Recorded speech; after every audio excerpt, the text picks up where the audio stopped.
Morning, this is Chad Fregon with the Liberty Blue Jays. I want to thank you for coming out this morning for our weekly press conference. Last week, we beat Park Hill in a non-conference game, 55-14. It was a game where it was kind of close at halftime, and then we played really well in the second half, especially defensively, and creating some turnovers and some scores on the defensive side and opened up the game. With that, this week we play Columbia Rockbridge at home for homecoming and then finish out our regular season schedule next week on Thursday night against Blue Springs South. I'll go ahead and open it up for some questions.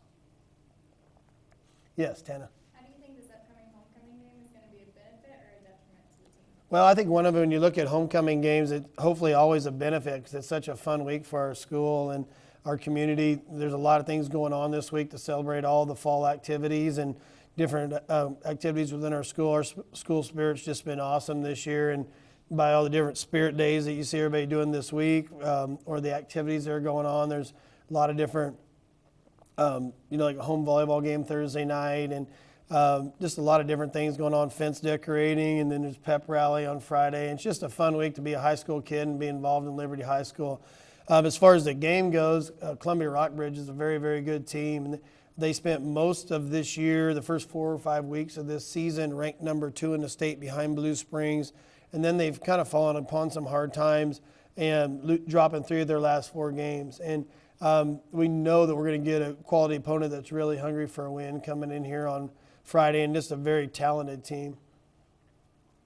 Yes? Do you think the crowd plays into how the game is? Yeah, I think it does. From just a standpoint of an energy standpoint, our kids like playing in front of we have outstanding crowds at William Jewell College, and our first few home games have just been a lot of fun. That we beat Lee Summit North in our first home game, and then our second home game beating Rockhurst in front of a huge crowd on TV out there.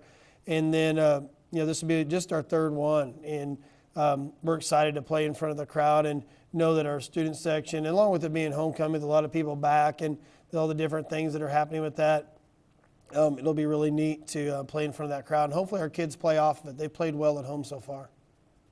Yes? Who are some key players from last week's game? Well, when you look at last week's game, we came out really right off the bat and scored real quick, and they tried an onside kick to start the game, and Alex Jimenez was able to get it at near midfield and take it back to around the 30, and then we scored on a touchdown pass to Jackson Redmond not too long after that. We scored another first quarter touchdown that was a long run set up by Devin Bryant, and then David Graves put that in. Those two are just really, both of them running the ball really well.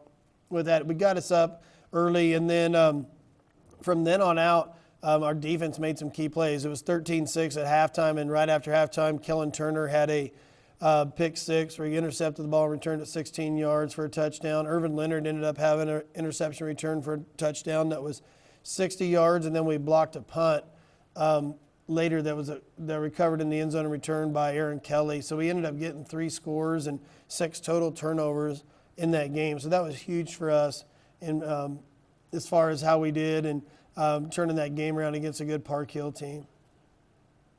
Yes, Morgan? What do you think were your big advantages? Like, what led you guys to your win? And I think in our last game, when you look at just the amount of our physicalness up front eventually led us to the win. We outrushed our opponent. We've outrushed our opponents in every game this year, and that's something we track and try to do in order to win. And then just how our defense flew to the football, creating those 6 turnovers, and that's it's a ton for a game and a real obviously an advantage for us to win the game on there. So we were real proud of where it laid up there, and we know we're going to have a huge effort like that again this week, creating turnovers, being physical, running to the football. These things we know we have to do to win the game.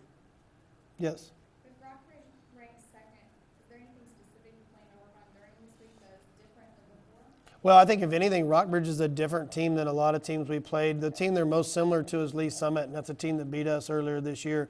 They have a great quarterback and a great group of receivers. And when you look at scouting reports on how much run versus pass, most high school teams run the ball more than they pass it, and they're one that passes it more than they run it. And they have a like I said, a nice stable of tall receivers that catch the ball really well, and they're not afraid to throw the ball downfield. So it definitely goes into your preparation on what you have to stop. And the teams that have beat them have been able to caused some turnovers in that passing game and shut down their completion percentage. If you let them throw the ball at a high rate and complete at a high rate, there's a good chance you're going to get beat because they're a very talented team.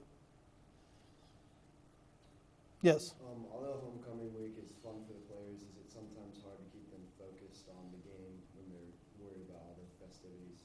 I think that does play into it, and it has on some teams in the past. And we're confident this year. We have so many kids that have started so many games. We have a numerous amount of 3 and 2 year starters and experienced kids that we are, we're confident they're going to have fun this week, and that whether win or lose on Friday night, that's not going to play much into it. We're excited they're going to have fun, and as myself and as a coaching staff, we're just appreciative of how much goes on to celebrate this week with our school and our town and the players. So we talked to them, just a little bit about it, and I'm confident that they're going to, focus in, and Friday night's going to be a great time regardless, of what transpires this week with all the homecoming things. So one thing I thought was really neat, we've had, there's 10 homecoming king finalists, and, normally there's usually 1 or 2 on the football team, and you have to adjust because they won't be there at halftime, and they're going to miss some of the pregame because they're going through some of these things, rehearsals for that. And this year we have 5 out of the 10 are football, and I think that's just a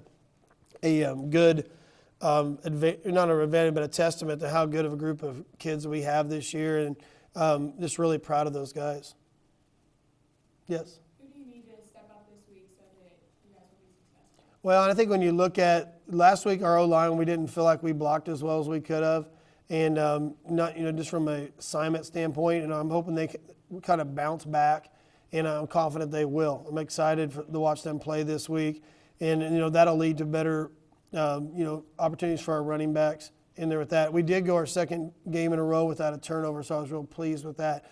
We do understand defensively they're going to test our secondary. So people like Irvin Leonard, Kellen Turner, Jacob Zimmerman, Alex Jimenez, they are, they're going to be called upon to cover some really good receivers. And our outside linebackers with Tanner Prendergrass and Jacob McGowan are also going to be called into coverage. And we know they're going to have to cover some inside receivers, do some things like that. And looking at our frontline guys, we need to get pressure on the quarterback. If you let any quarterback sit back and be able to pick, have time to make their reads and do things with clear skies in front of them, that makes it a lot easier on them. So we know we have to put some pressure on them, hurry them along, get them out of their rhythm. So we're going to be counting on a lot of those guys to slow down this offense.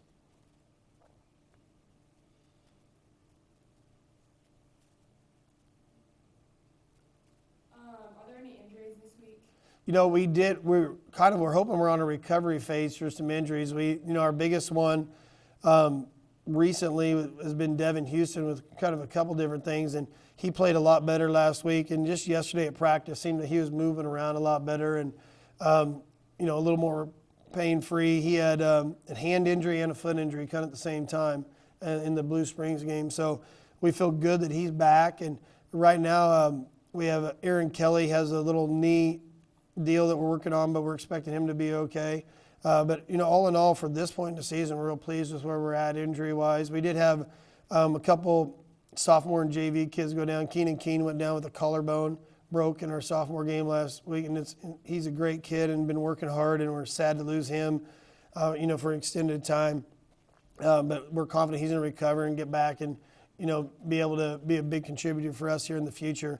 But right now, injury-wise, we're sitting pretty well, and hopefully that's a testament to how hard our kids train in the weight room year-round and do what they can to prevent those injuries on the football field. Yes? Are there any things you think the team's gotten better at as the season's progressed?